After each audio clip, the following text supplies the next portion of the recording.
From the book of Ellen White, Education 271, with such an army of workers as our youth, rightly trained, might furnish, how soon the message of a crucified, risen, and soon coming Savior might be carried to the whole world. In Messages to Young People, page 7, paragraph 2, the Lord has appointed the youth to be his helping hand. Straight from the Hope Channel studio, I am Shikaina. And I am Kath, and we are so glad to have you join us tonight. To all our kapaglams all over Central Philippine Union Conference, Maayong gabi mga kaigsunan dira sa Central Visayan Conference, East Visayan Conference, and Negros Siquijor Mission. At magandang gabi sa mga kapatid natin dyan sa Romblon Mission, kag maupay nga kagabiho na inyo tanan sa mga kabugtuan natin dira sa Summer Mission. Maayong gabi sa inyong tanan halin sa Negros Occidental Conference and sa West Visayan Conference. You're all invited mga kapaglaom to give God the strength of our youth that through the exercise of our powers, through keen thought and vigorous action, we may bring glory to Him, salvation and unlimited hope to our fellow men. Face up, young people, there are steps toward hope. Tonight's topic is temperance. I want to start this lecture with this Bible verse found in Proverbs chapter 23, verses 19 to 21. It says, "Hear thou, my son, and be wise. Guide thine heart in the way. Be not among wine-bibbers, among rioters, eaters of flesh. For the drunkard and the glutton shall come to poverty, and drowsiness shall clothe a man with rags." So what exactly is temperance? According to the Oxford Dictionary, temperance is defined as moderation or self-restraint, especially in relation to eating and drinking, but also in advocating abstinence.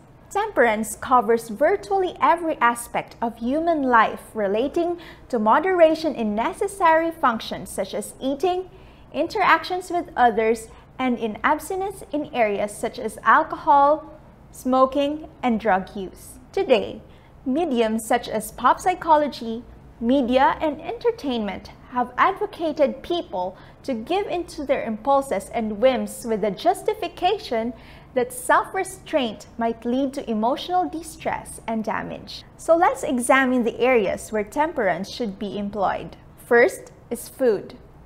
It doesn't take a genius to know that food is required for life. Yet, many people go way beyond the need for nutrients and satisfied appetite. Remember that excess weight is linked to cardiovascular disease, cancer, diabetes, and other chronic diseases. Second is alcohol. Alcohol is classified as a central nervous system depressant, and it is the most widespread drug abuse problem in the United States. Besides causing severe and often fatal health problems, including liver disease and cancer, it is also the leading precipitating factor in domestic and non-domestic violence and in traffic fatalities. Chronic alcohol use or periodic binge drinking also causes central nervous system damage, impotence, malnutrition, and memory loss. Next is tobacco use. The Centers for Disease Control, or the CDC, defines it as the single most preventable cause of disease and death in the United States. Nicotine is the addictive poisonous drug in cigarettes, cigars, pipe, and chewing tobaccos, and is known to cause cancer, lung disease, heart disease, high blood pressure, and stroke, among many other health problems. Cigarettes contain 4,000 other chemicals that interfere with health, and tobacco is the first drug used by young people who use alcohol, marijuana, and other drugs. Other drugs which people need to abstain include marijuana, steroids, antidepressants, stimulants, hallucinogens, and narcotics. All of them are highly addictive and cause a wide range of health and social problems, including heart disease, impotence, mental illness, and stroke, to inability to cope with activities of daily living and responsibilities to self and to family.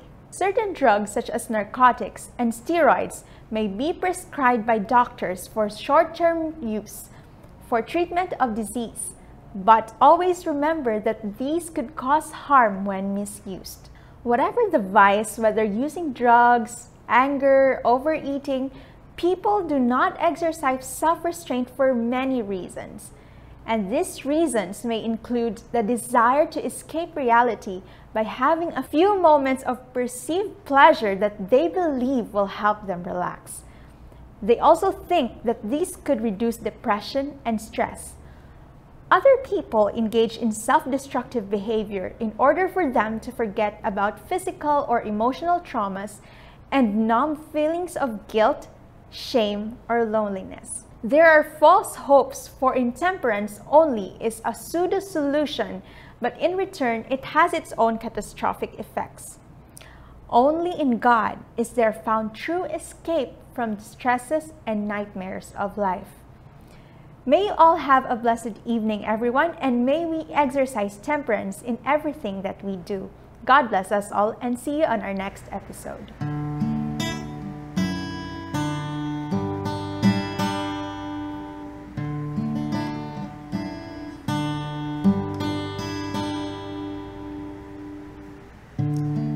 As I look back on this road I traveled, it seems so many times He carried me through.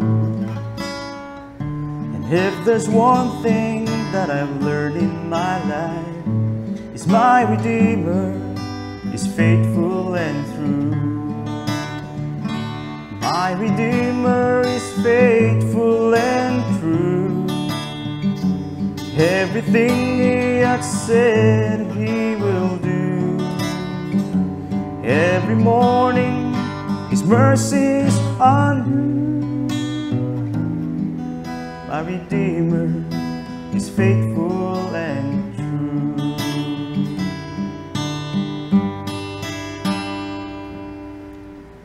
My heart rejoices when I read the promise.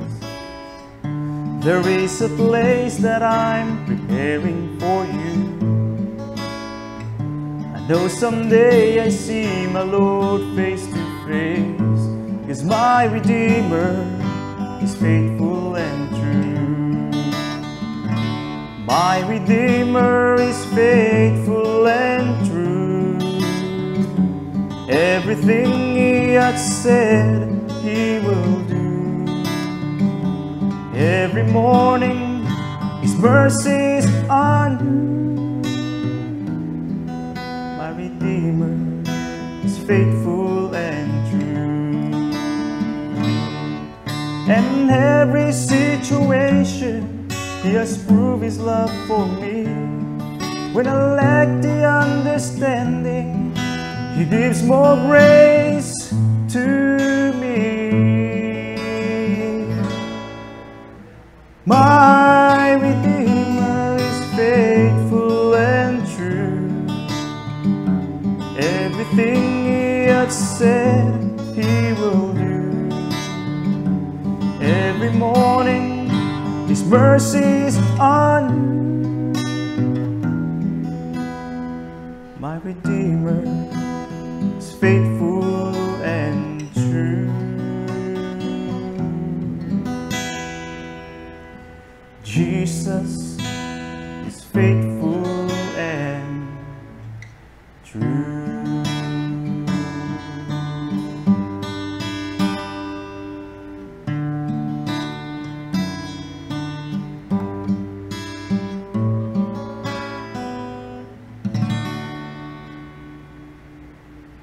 Good evening and welcome back again mga kapaglao, mga kaabianan sa aton Youth Unlimited Hope series. Luyag namon kamo pasalamatan sa inyo gid nga padayon nga pagpakig-upod, kag padayon nga pagtan-aw kapag share sa sining aton link sa persona nga inyo ginuna-una that will be benefited sa sining aton mga series nga ginahimo in our attempt actually to exalt Jesus as the source of hope, labi na gid sa sining mga kapanahunan and even in the time that which is to come. Luyag naton ipaabot sa inyo nga ang inyong mga abyan or kamong mga tagpalamati naton nga maluyag mag himo sang dugang nga pagtuon through a deeper Bible study. And if you have some questions, actually, if you need a prayer, you can actually contact the number nga among provide at the end of our show. And also, we have a link actually that you can comment and send your questions or any inquiries in any way that we can actually help. At the end, no, sang aton nga presentation gina-flash sa aton nga screen. Kag I hope nga inyo na i-take down kung may ara ka mo luyag nga ipamangkot o kung luyag nga mahimo actually sang aton mga volunteers or a further deeper study. We really would like to appreciate that hinigog mga kapaglaom kag mga kaabyanan. And again, it is so exciting that we have this another topic tonight. And as we begin, I'd like you to bow your heads for a word of prayer. Father God, today, in this blessed Sabbath day, we thank you that we have the privilege, O Lord, to come together and worship kag magtuon sa imong mga pulong. I pray, Father, that you will cover us, O Lord, with your own righteousness and possess us with your Holy Spirit, Father God, and that you will speak through me tonight. Please, Lord, anoint my lips and make that this presentation, Ginoo, mahimo nga blessing, mahimo nga comfort sa mga tao nga nagakinahanglan gid sini, O Ginoo. Salamat nga ikaw magabulig kag magapakamaayo sa amon tanan subong nga gabi sa ngalan kag gahom ni Ginoong Hesus. Amen. One of the many reasons why we have to face up, hinigog mga kapaglaom, mga kaabyanan, it's because tonight we will talk about the steps toward hope. There are steps actually toward hope. Now, looking at the things nga nagakatabo sa aton palibot, maybe observing sa aton mga miyembro sa panimalay, aton abyan, aton kulig, or mga tao sa aton palibot, you have noticed that a lot of people actually are struggling with addictions. You see, when you are already addicted, no? Kung ikaw addicted na, medyo mamulubudlay actually para sa imo ang magwa halin sa sina nga addiction.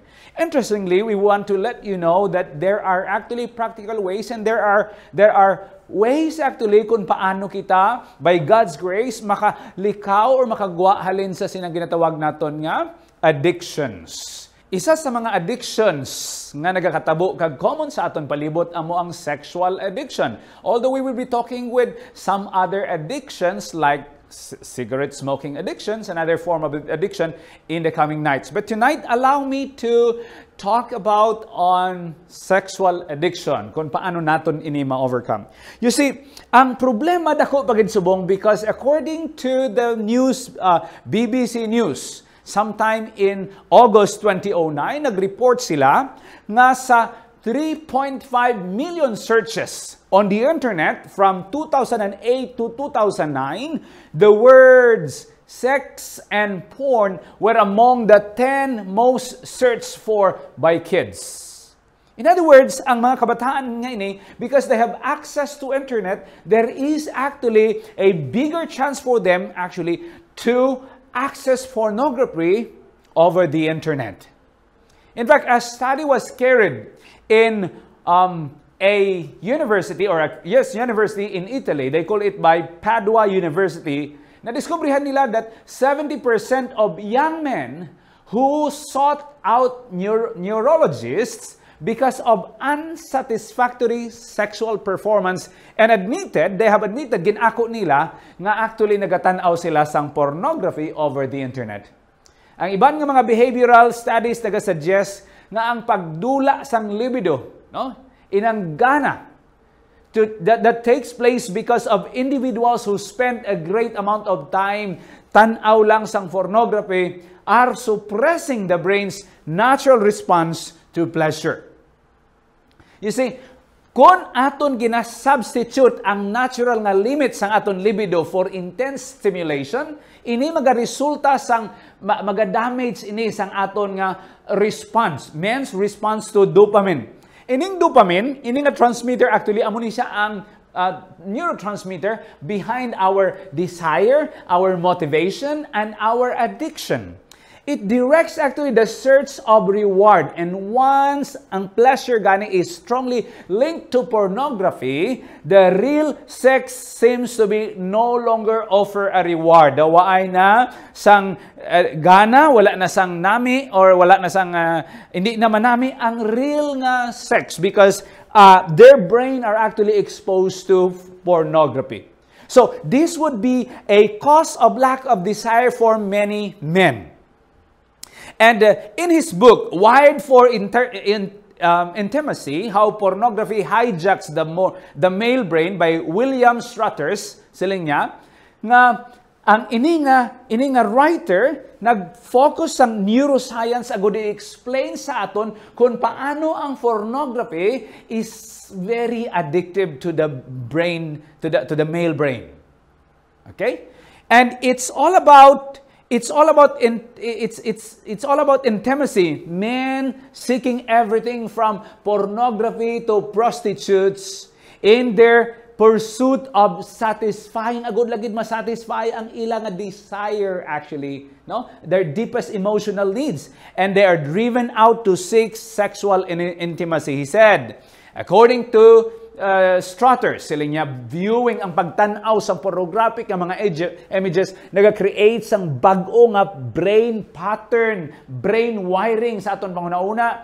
Kag ang ini nga batasan, kung ma-reinforce, ma-rewire, and at this point, no, gin-compare niya that the comparison actually to the addictive effects of drug consumption becomes unavoidable.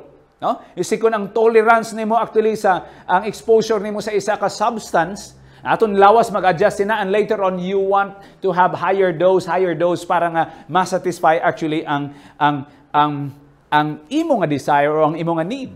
Because when we are ang tolerance naton taas na, kinahanglan kita sang higher dose. The same is true with what is happening actually in our brain wire or ang brain pattern nga nagakatabo sa aton panghuna-huna ini mga kabyanan. So if it takes the same dose of drug over and over, and my body begins to tolerate it, I will need to take a higher dose as I have mentioned to you. So, if you observe, paano naton karon ma-identify ang sexual addiction?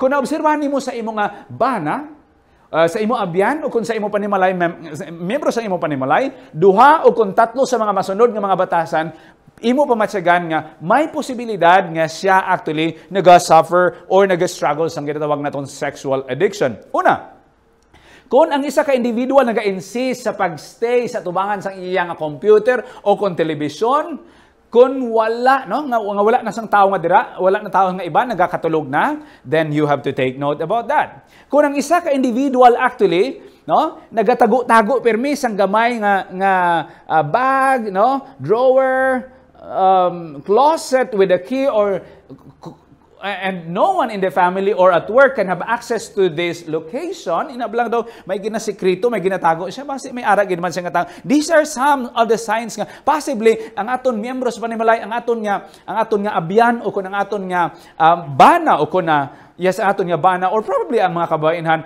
are also suffering with sex or are struggling with sexual addiction. And again, kung ang individual actually nag-contemplate sa members of the opposite sex for a long time after they pass by, inabalang nagasabay ang pagtanaw nga daw hindi mautod ang yagin niya pagtanaw, that could be one of the signs. Kung ang isa ka individual sila niya diri receives charges on their credit card nga wala man sila, hindi sila maka-explain kundi ini maghalin nga charges, that could be one, no, of the ways kung paano ito ma-identify if someone actually is struggling with addiction. An individual who arrives very late from work and is absent more than necessary, ginagamit niya mga travel or professional obligations as justification. Amuna nga daw wala siya, late siya sa trabaho, nag-overwork siya. This could actually be some of the signs nga possibly somebody or that person is struggling with sexual addiction. When the individual is on the internet and someone comes in, pag-abot niya, daw nakibot siya kag tago niya dayon, no?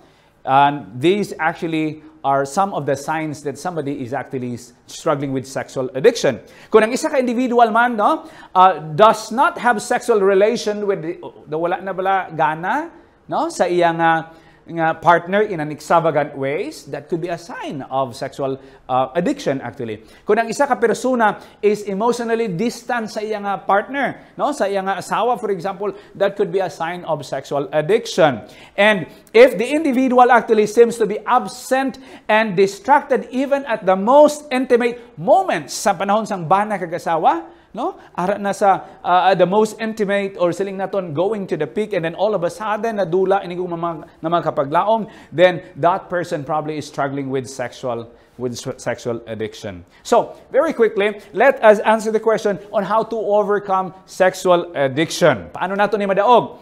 Ang psychological process actually sa pag-overcome sa addiction is similar to any other addiction. So ini nga mga approaches actually, hindi lang ni siya para sa sexual addiction, but these are also true to some addiction nga aton madaog. Much advice for chemical dependence is also valid for sexual addiction. Number 1, ang unang atikang amo nga it is to admit kung ikaw kagako nagasuffer sang sexual addiction, we have to admit the problem and demonstrate our willingness to correct this behavior. Now, if you observe nimo ang imong kaugalingon, ang imong partner, ang imong abyan, or a miyembro sa panimalay, no? You should speak to them, to the individual, in a calm manner, wala naga-accuse, no? And with an attitude of assistance. If you have seen and if you have noticed this person, ang ini nga atong mga batasan kay nga na-mention naton makitan sa ila, no? And the first thing that you must do when you're struggling is you have to admit it, and you must accept that you are willing to overcome it. Now, seek also the support of another individual, mga kasang bulig. And the best person is your spouse, okay? Or kung wala ang imong spouse, you can have a friend, okay? Or a close family member that could help you. No? Kinahanglan may ara ikaw support system. Always, ikatatlo, kinahanglan pirmi nato, no? We have to be vigilant, okay? Nga hindi kita magstay alone very long. Kag aton padayonon ang aton mga nakaplano nga mga activities. Because when we are idle, there's a bigger tendency that we will get into our addiction. Okay? Idleness actually is the workshop of the devil. So we have to be careful about that. We have to be vigilant about that. Ano ba yun?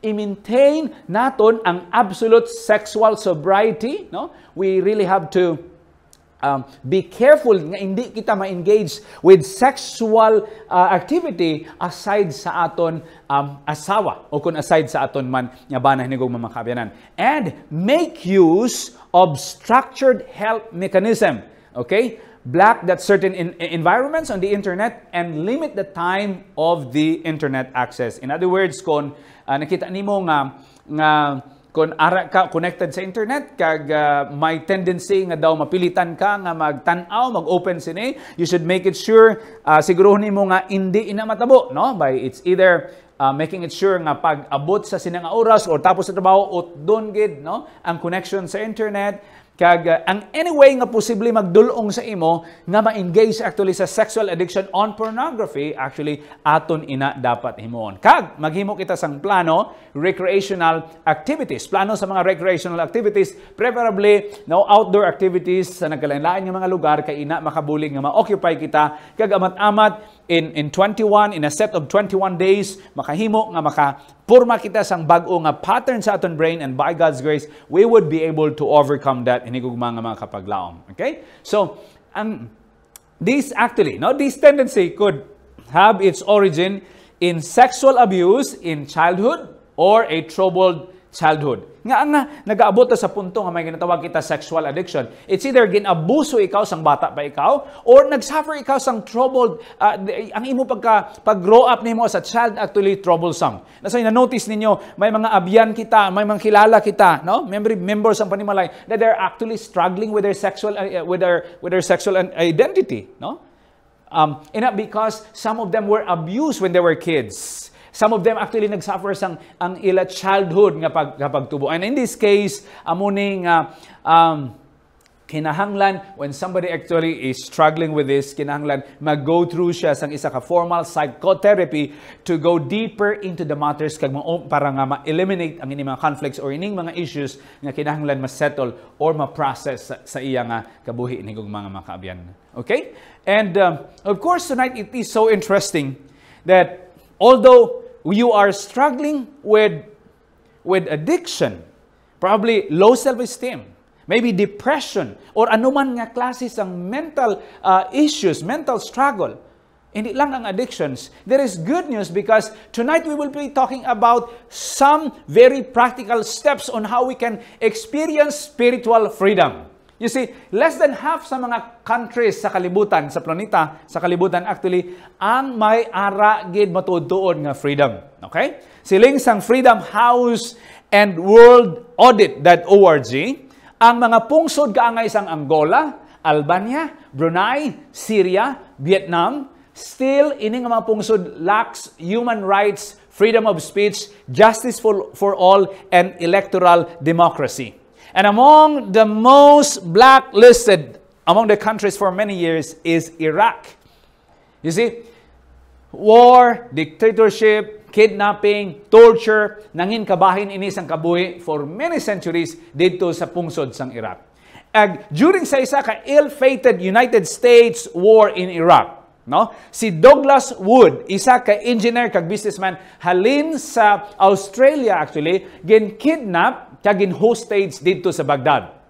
Throughout sa 47 ka mga adlaw nga si Wood actually ginhanot, blindfold siya, no, ginpilit siya actually nga mag-endure ang raw emotion of his torture, and most likely at those moments sila nga basi kung patyon siya, utdan ulo siya, or pagatiruhon siya.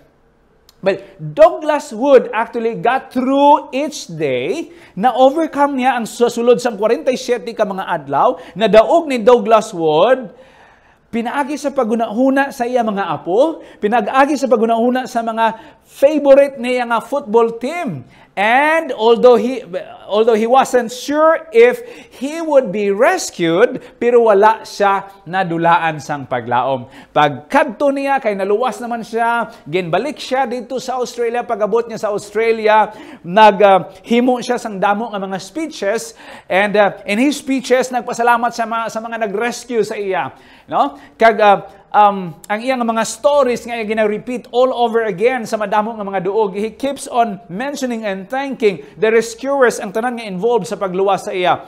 And at the end of his speech, he would always sing that song, I want to be free. No? That's what he actually would like to be wanted to experience. Mga abyan, gusto ba na ninyo nga mahilway kamo? Ang Biblia, okay, naghambal nga ang mga pumuluyo sang sini nga planeta sang kalibutan, also we have been hosted not by insurgents but by the devil himself. Kung kisa nagabat sa kita sang nga nangin captive kita, o kung we are actually kidnap kita because of our guilt, because of discouragement, because of addiction, because of self-abuse, because of abuse, self-centeredness, and even depression. Hindi ko mga kamyanan. But the good news is, ang Ginoo had developed a rescue plan for you. God has developed a rescue plan for you. So the question we would like to ask, the first question we'd like to ask tonight is that, who is the source of true spiritual freedom? Sino gid bala ang source ng tuod nga spiritual freedom? Ang John 8:36 nagsiling gani, kung ang anak, so sino? Ang anak magahilway sa inyo, matuod gid nga manginhilway kamo. So who is the source of true spiritual freedom? No other than the Son, si Jesus Christ, ang anak sang Dios. Ang Biblia actually is a love story that highlights the greatest love of all times, no? We will start at the story of creation, and we would know nga gin-uncover dito ang precious nga Ginoo nga may precious nga paghigugma. Amuna nga kita importante gid kay Ginoong Jesucristo, because looking back at creation, kag the whole story of the Bible is actually a love story o kung paano sang Dios ginpaninguhaan that you and I will be saved, nga ikaw kag ako actually maluwas. So who is the source of true freedom, power from to be free? The Son, o kung si Ginoong Jesucristo. The next question is, who created the world? Genesis 1 verse 1, we are all aware nga sa ginsuguran sino nagtuga? Ang Dios ang nagtuga. Ang pulo nga Dios actually naghalin sa Hebrew nga pinulungan Elohim, nga nagakahulugan ini singular kundi plural, nga nagatumod sang Godhead, God the Father, God the Son, and God the Holy Spirit. You see, ang ining aton Dios, there is this mystery, ini misteryoso, but we'll try to explain this in a way I do not know exactly if this will fitly describe, but remember, godliness is a mystery. Our God is a mystery. Hindi naton ini fully mahangpan. But you see, our God, illustrate diri nga panit, unod, kag ang sa alibo sa tunga, the core of it, no? So, you can see here that actually this is just one apple with different roles. Okay? There we have God the Father, God the Son, and God the Holy Spirit with different roles, but they are one God. Okay? Sa creation, it is important, no? Aton importante nga makit-an ang pag-demonstrate sa Ginoo sa iya gahom, no? And it tells us why human beings are so precious. Kay nga aman, si Adan kag si Eva gintuga in the very image of God. Ikaw kag ako, Genesis 1:26 and 27, no? Again, let us make man in our own image and in our own likeness. So God made male and female in the likeness of God. It is so precious nga ang Ginoo nagtuga sa kay Adan kag kay Eva, and in effect, you and I are also created in the very image of God. So sino nag-create sa kalibutan? Ang Diyos, and we were all created in the very image of God. So rin pamangkot, what happened? Sang si Adan kag si Eva nakasala? Okay? Anong natabo ining mga kabyanan? Of course, ang resulta amo nga si Adan kag sa Eva na separate ang relationship. Not only na separate, but ang Biblia nagsiling tungod ang Genesis 2:17 nagsiling kay nagkaon sila, hindi sila kinahanglan nga magkaon tani isang kahoy. At tanan nga bunga sang kahoy pwede makaon magluwas sa kahoy sa pagkilala sang malaod kay hindi malaod kay sa panahon nga magkaon sila, mapatay sila. Kay tungod nagkaon sila, we're all aware nga sila mapatay. Ang Biblia nagsiling, Roma 3, versikulo 6:23, ang bayad sang sala amo ang kamatayon. So sang si Adan kag si Eva actually nagpili sa pagsupak sa Dios kay nagsunod sa yawa ang natural nga separation na natabo between God and human beings. So ang purity of God formed in an instant barrier against sin within humanity. Amo to nga ang nature ni Adan kag ni Eva from being loving sa pagkamahigugmaon towards being selfish. So, kung wala ang Ginoo nag-respond diri, we are all aware nga kung wala nag-respond ang Ginoo diri naghimo sang plano, eventually the world, the earth, including Adam and Eve, could have died there and then. But the good news is ang Ginoo actually may matahom nga plano para sa imo kag para sa akon. Amo ni ang aton paglaom hinigong mga kabyanan. Question number 4. So what is the first, anong una nga major nga prophecy nga gin-mention sa bala nga kasulatan? Genesis kapitulo 3 versikulo 15 nagsiling, butangan ko ang Ginoo. Okay? Pagkatapos ito nagpakigsugilanon siya kay sa yawa. Kagin outline sang Ginoo ang plano kung paano sang Ginoo luwason ang tao halin sa kamatayon pakadto sa kabuhi nga wala sang katugtuban. So siling niya sa yawa, butangan ko sang kaawayon sa tunga nimo kag sang babae kag sa tunga sang imo kaliwat kag sa iya kaliwat sa tunga ni Kristo, no? Ang kaliwat sang babae kag ni Satanas kag magadugmok sang imo ulo kag dugmokon magadugmok sang imo ulo kag dugmokon mo ang iya nga tikod, no? And we are all aware nga nakita naton diri nga in Genesis 3 verse 15 ang maayong balita, the gospel, the good news actually gin-mentioned for the first time in the Bible, okay? When he was actually talking to the great serpent, gin-explain niya kung paano actually si Jesus Christ symbolically mag-suffer, okay, by bruising his ang iya nga tikod kag si Satanas pinaagi sa pagdugmok man sang iya nga ulo hinigong mamakaabyanan. So, question number 5. Ano ang mga simbolo nga gingamit agud i-represent, no, si Ginoong Jesucristo bilang aton sacrifice? John 1 verse 129 nagsiling, yari karon ang kordero sang Dios nga nagkuha sang sala sang kalibutan. Ano ang gingamit? Ang kordero sang Dios o kon ang mga karnero. You see, sa libro sang bugna o kon pinadayag, si Ginoong Jesucristo gin-introduce as the Lamb of God nga ginpatay from the foundation of the world. Revelation 13 verse 8. He was pure, putli siya, gentle, and he did not resist being killed. And the book of Isaiah actually nag-describe, Isaiah 53 verse 7, daw kaangay siya sang karnero nga gindala sa iya ilihawan, pero waay gid siya magpaninguha nga maglakat or magpalagyo. He opened not his mouth, he just submitted. Kaya nga aman, palangga niya ikaw kag ako inigugma nga mga kapaglaom. Si Ginoong Jesucristo na-experience niya ang grabe, the intense physical and emotional abuse and was nearly beaten to death at his trial. No? aton maralagwa, ma-picture out, no? Makita naton sa Marcos Kapitulo 15 actually, kung paano ang brutality nga na-experiensyahan ni Ginoong Jesucristo. Not only ang paglansang sa iya sa cross, hindi lang isa kapagano nga sakripisyo. Apang ang paglansang sa iya sa cross was actually a symbol of being cursed by God. Galatians chapter 3 verse 13. So sa Ginoong Jesucristo actually nag-suffer the highest level of humiliation and abuse para sa aton, para sa imo, kag para sa akon. So inigog mga kaabiyanan, aton dumdumon that Jesus actually suffered for you and for me. Question number 6. Does Jesus really care about me personally? May kabalaka ayan ang Ginoo? Kilala ayan kita sa Ginoo? 1 Peter 1:18 and 19, nagsiling kamo nakahibalo nga gintubos ko kamo sang madinulunton nga mga butang, subong sang pilak o kunbulawan. Gikan sa walay pulos ninyo nga pagawi nga napanubli gikan sa inyo mga ginikanan. Versikulo 19, kundi sang hamiling dugo ni Kristo, subong nga kordero nga walay kasawayan kag walay dagta. So are we, no? Does Jesus really care about me? Yes, He care. Wala niya kita pagluwas sa pinaagi sa mga pila kag mga bulawan, kundi ang iya mismo kaugalingon nga dugo, ang iya ginula dito sa Kalbaryo sa cross. You see? Because there is that value, no? There is that value nga ginhatag sa Ginoo para sa imo kag para sa akon. You see, there is actually a growing sector sa aton palibot subong, sa aton komunidad nga nagabatyag sila sang low self-esteem, no? Nubo ang paghatag nila sang sa ila bili, sa ila nga kaugalingon. But I wanna let you know nga sa mata sang Ginoo ang imo bili is infinite.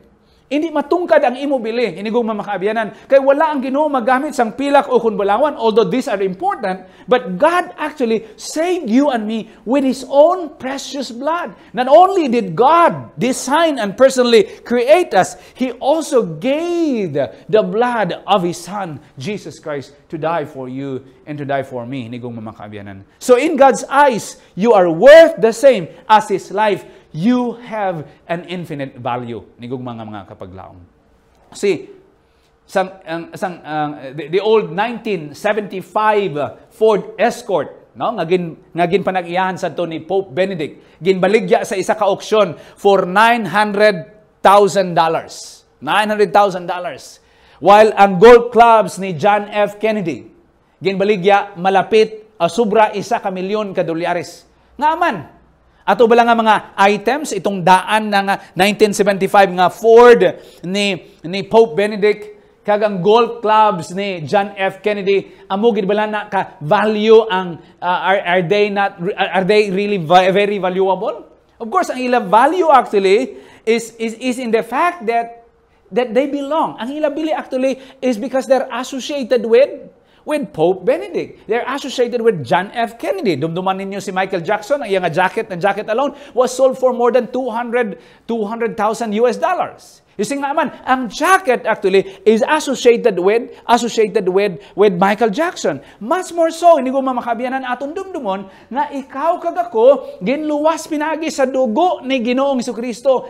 Ang iya mismo nga dugo, ang hari sang universo, si Ginoong Jesucristo nga naghigugma sa imo, nga may kabalaka sa imo, to you personally, He wants you also to be His personal friend and live, gusto niya nga magpuyo ikaw upod sa iya sa wala sang katubtuban. He knows us all by name. He can even number the hairs kung pila ang aton mga buhok, no, sa aton mga ulo. Question number 7.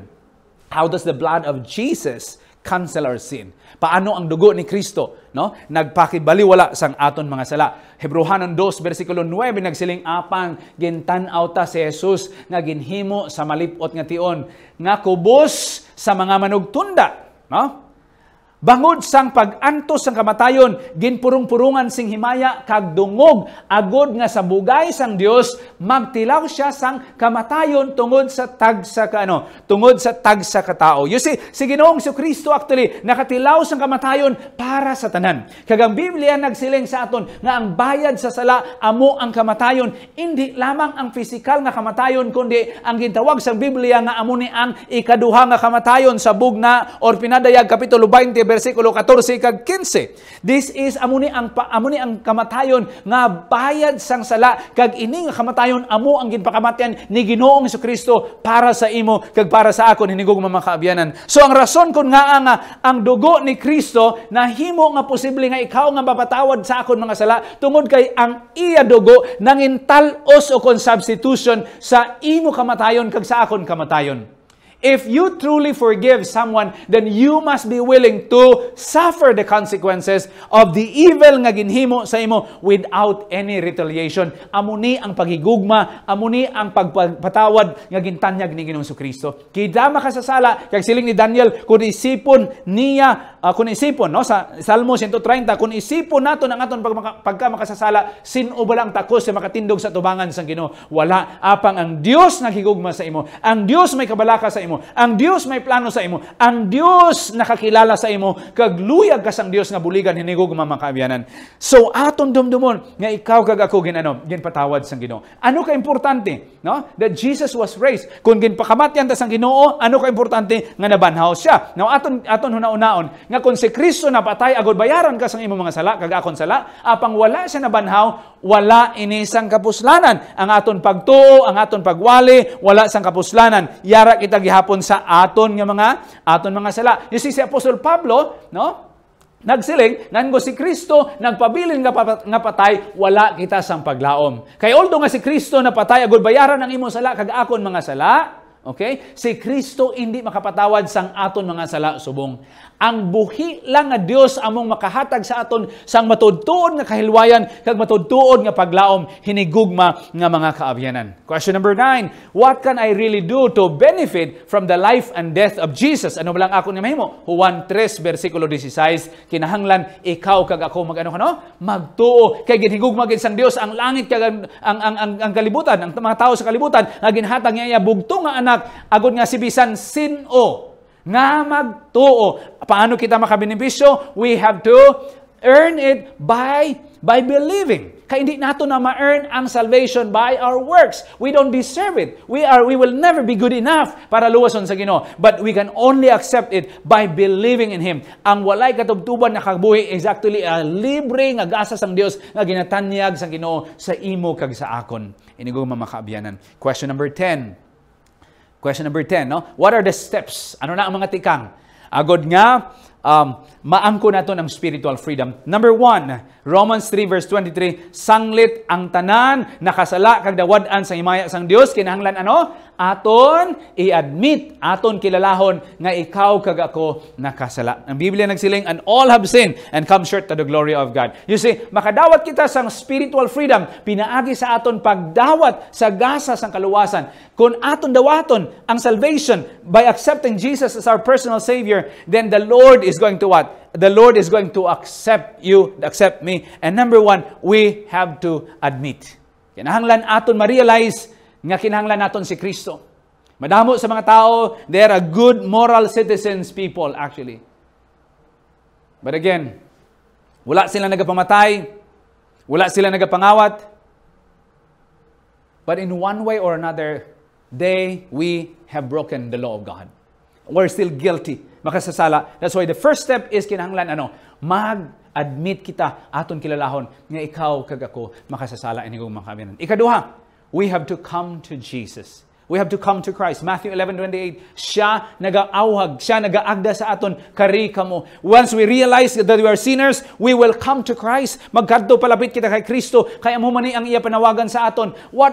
Tama ka taong nga saad, no? No matter kung ano kita ka makasasala, kung ano man kita ka brutal, ano man kadamo ang aton mga sala, sa Ginoong Jesucristo nag-aawhag sa imo kag sa akon nga magpalapit kita sa iya, kay luyag kita nga nga babuligan sa Ginoo, hatagan niya kita sang kapahuwayan. Ano pagid, no? When we come to Jesus, you simply say to Him that you recognize that you are a sinner and you need help in your life, and you acknowledge that He can only give you hope. He can only give you that help. Siya lang gid ang makahatag Ginoo mga kaamyanan. So, admit that you are a sinner. Number 2, come to Christ, palapit kita kay Kristo. Kag letter C, believe. Acts 16 verse 31 nagsiling kag nagsabat sila ano balang amon himuon siling ang response sa ila, magtuo kay Ginoong Jesucristo, kag ikaw maluwas, ikaw kag imo panimalay. So step number 3, kinahanglan, pagkatapos naton gikilala nga kita makasasala, magpalapit kita kay Kristo, then we have to believe on the Lord Jesus Christ. Ang pagtuo kay Ginoong Jesucristo is amo ang pagsalig sa iya. This is more than just an intellectual belief, because the devils also believe. Okay, James 2 verse 19. Belief is to have such trust in Jesus that you are willing, gusto kag willing ka nga himuon tanan ang ginahambal ni Ginoong Jesucristo. Okay? So, buot sing ganon, kung nagatuo kita kay Kristo, ang aton pagtuo magadulong sa aton sa pagkamasinulundon. Kung nagpa-check up ikaw, kag intagaan ikaw sang medication sang isa ka doktor, kag ang doktor naghatag sang bulong, kinahanglan kung nagatuo ka sa doktor, dapat imnon nimo ang bulong nga ginhatag sa imo. Okay? Ikaapat, submit to Christ. After we believe, we have to submit in Christ. James 4:7 nagsiling busa, magpasakop. Magpasakop kita sa Ginoo. You see, amo ni ang gusto sang Ginoo nga aton himuon. No? Sa aton himuon nga magpasakop kita sa iya. Madamo sa mga tao nagakadto sila sa simbahan kada semana, and yet they never ask Jesus actually to be their what? To be their savior from their sin. Si Ginoong si Kristo nagsiling nga nagatindog ako sa puwertahan, no? Sang inyo mga tagipusoon, kag nagapanuktok ako nga magasulod siya sa aton kay gusto siya nga magbulig sa imo kag magbulig sa akon. Submit to Christ. Number 5, no? Number 5, hindi ko mga kabyanan, we have to repent and confess our sins.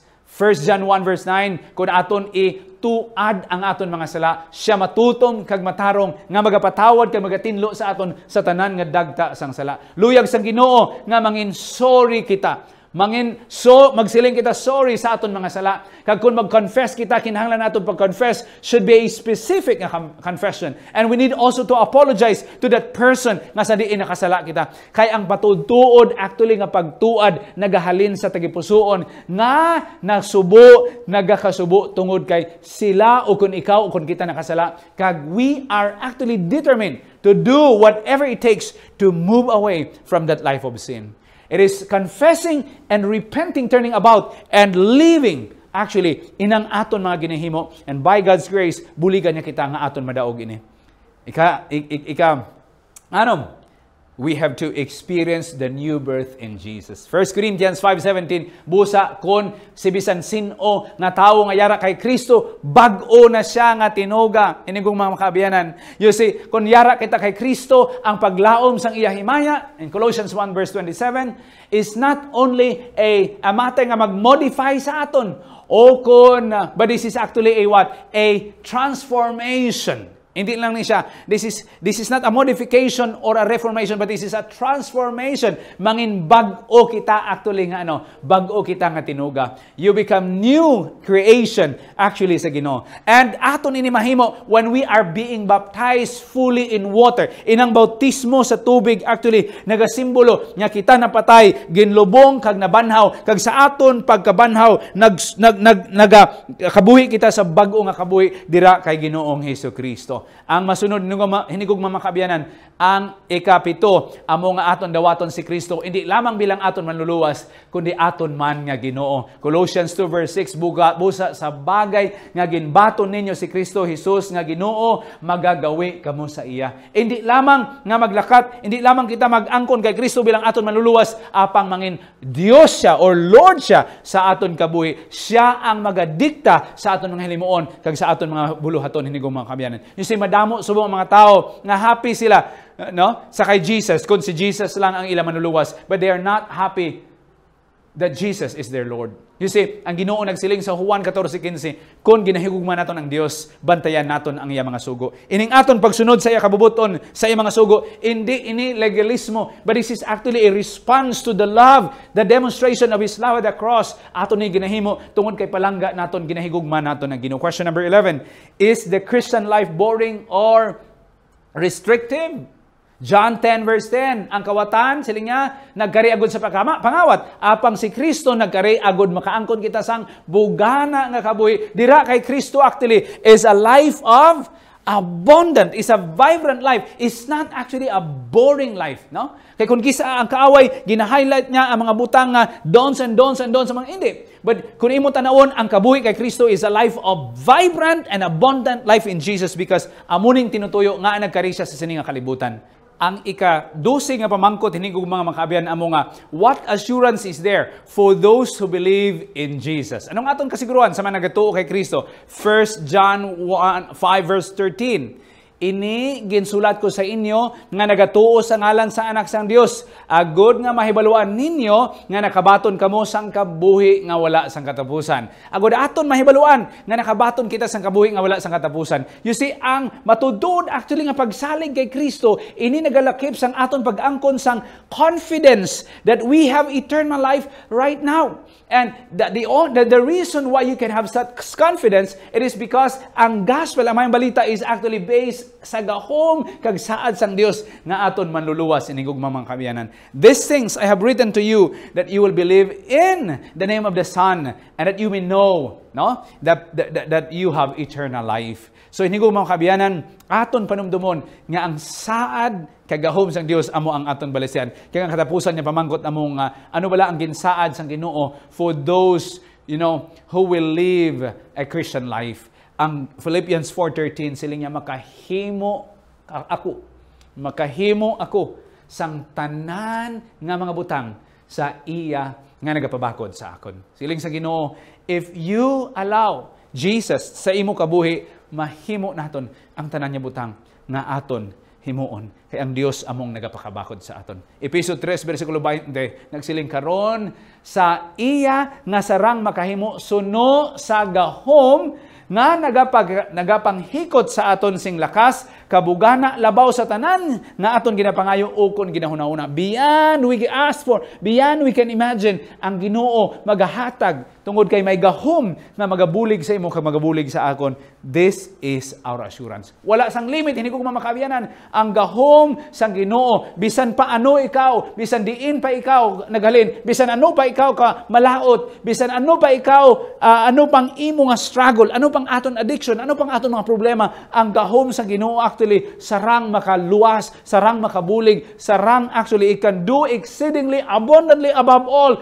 more than what we ask or even we think or we imagine, suno sa gahom sang aton Dios.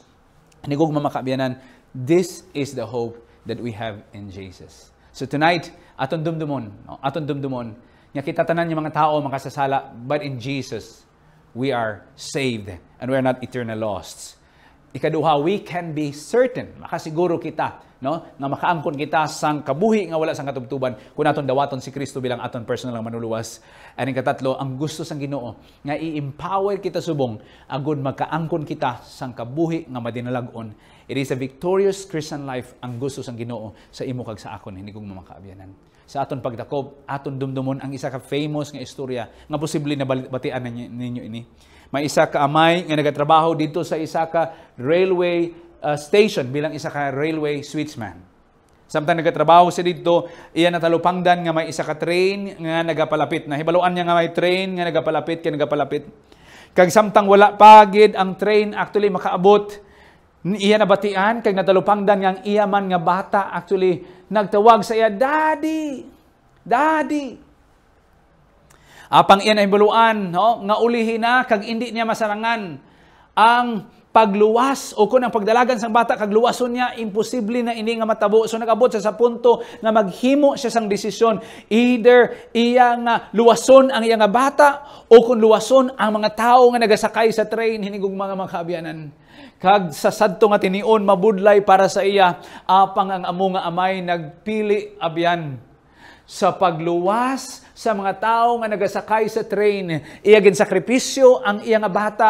Wala niya pag-switch ang lever sa mga train. Kagintugutan niya nga ang iya nga bata mapatay in liu o kon ginluwas niya ang mga tao kag iya gin sakripisyo ang iya nga bata. Sa iya nga pagtan-aw natalupang din niya nga mga tao nga ara sa sulod sa mga train, nagakinalipay, nagasugal, nagasilinadya, samtang ang iya bata inigog mamakaabianan nagpahuway, napatay hinigog mamakaabianan. This is actually a story that illustrates the sacrifice ng aton Ginoo sang iya ginpadala ang iya bugto nga anak dito sa Kalbaryo sa cross, agud luwason kita nga mga makasasala nga tao. Kita nga mga nagpatuyang sa sala. Tungod kay palangga kita sang Ginoo, ang Ginoo nagpadala gid sang iya bugto nga anak. Agud luwason ikaw, kag luwason ako, inigugma nga mga kapaglaom. Gani subong nga gabi ang Ginoo nagapanuktok sa puertahan sang aton tagipusoon. Nagapahinumdum sa aton nga bisan ano kita ka makasasala. Bisan ano ka malaway ang aton mga nagliligad. Bisan ano kadako ang problema nga aton ginatubong subong, ang Ginoo nagapanuktok sa aton tagipusoon kay luyag niya nga magasulod kag buligan ang aton kabuhi inigong mga kaabiyanan. Mga kapaglaom, luyag bala ninyo si Kristo nga magsulod sa inyong kabuhi? Luyag ba ninyo dawaton si Kristo bilang inyong personal nga manuluwas?